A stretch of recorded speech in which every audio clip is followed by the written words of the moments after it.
So I think investors are really trying to extrapolate this peak in infection rates and translate that into the point at which the global economy can return to some form of normal.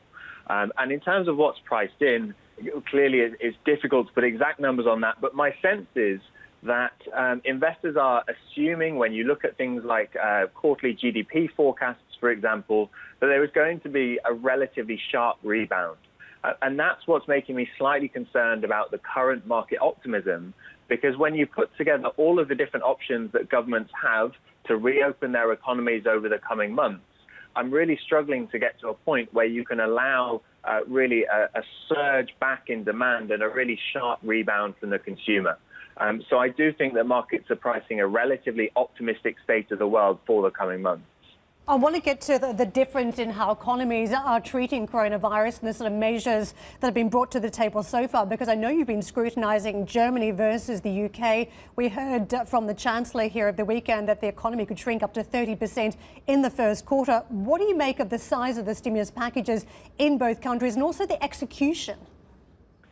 So from my view, the willingness of governments to spend is no longer in doubt. We've heard from all around the world that governments are willing to pretty much write blank checks to try and deal with the economic hit from this issue.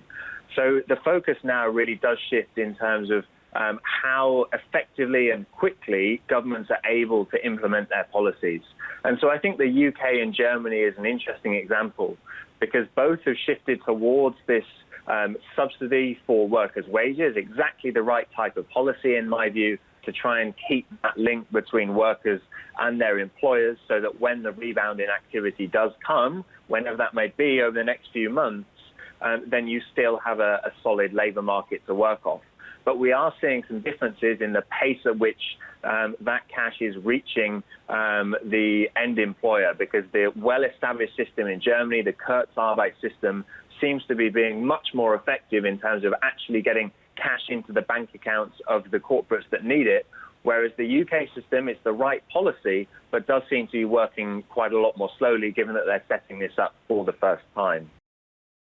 Hi, I'm Joanna Bersecci, and thank you for watching. You can check out more of our videos by clicking on the boxes on the screen.